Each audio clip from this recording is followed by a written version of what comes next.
BH Group, asesoría jurídica y de imagen.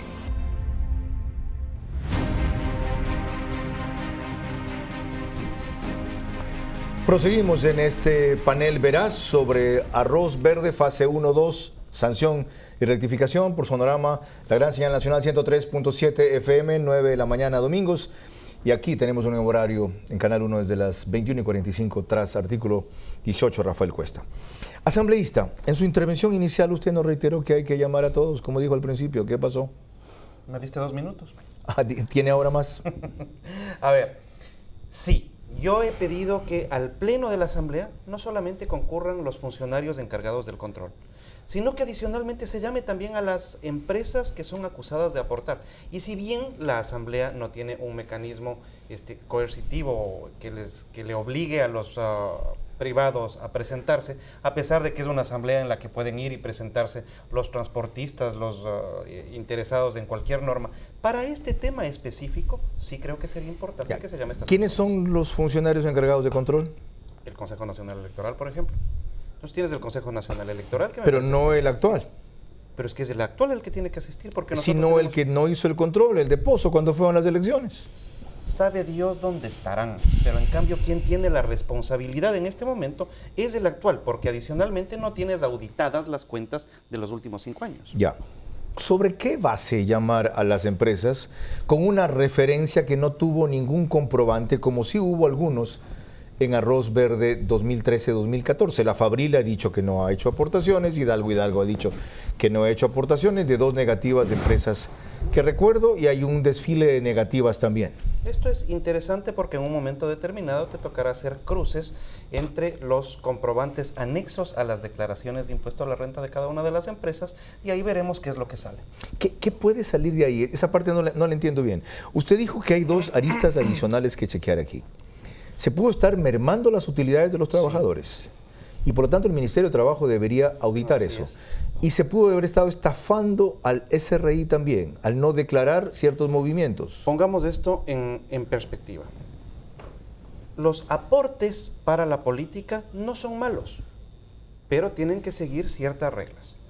Hay quienes no pueden aportar porque tienen un contrato con el Estado, por ejemplo, porque ahí se configura lo que podría haber sucedido, es decir, no hubo una donación de recursos, sino una extorsión de quienes entregaban esos contratos, que para la entrega de los contratos pedían plata. Esta plata te servía para la campaña.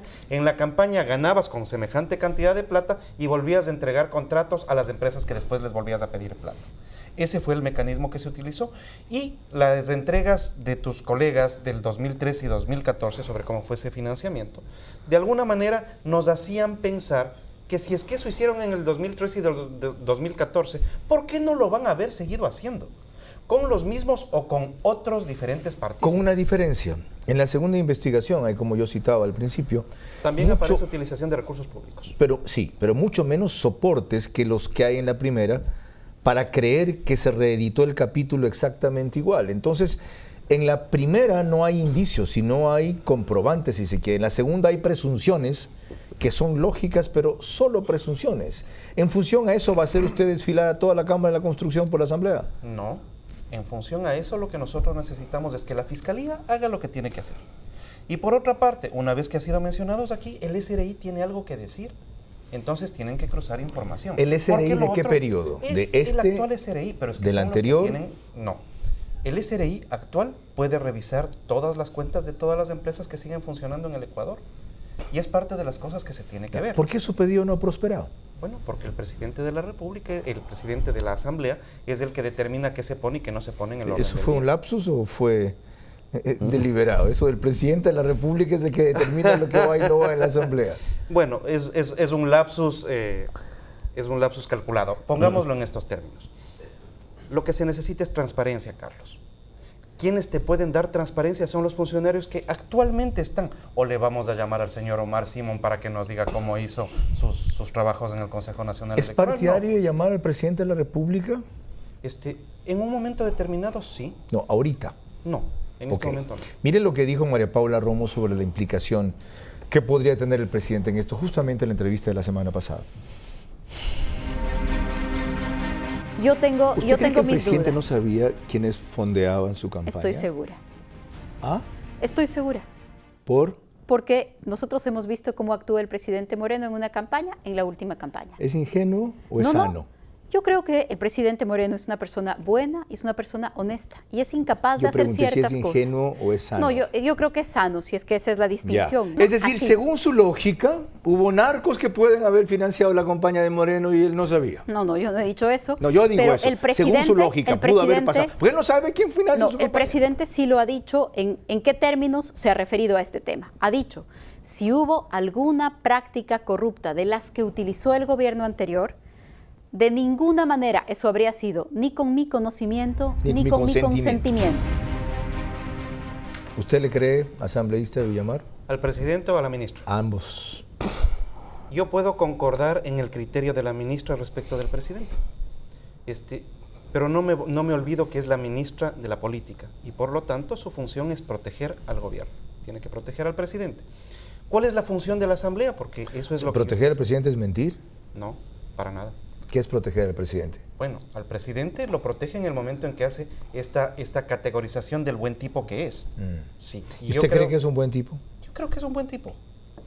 ¿Cree que es honesto? No creo que sea un buen presidente, pero debe ser un buen tipo. ¿Cree que es honesto? Puede serlo. No tengo elementos que me hagan pensar lo contrario. Más concretamente, ¿le parece que supo de esto? No lo sé, Carlos.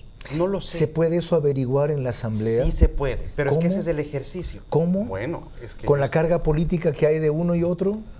Carlos, ¿Qué independencia tienen ustedes para ser ninguna, objetivos en porque eso? todos los que estamos metidos en política tenemos tendencias y tenemos posicionamientos. Por lo tanto, ¿cuál es mi función, Carlos? Mi función es expulgar qué es lo que pasó con este escándalo.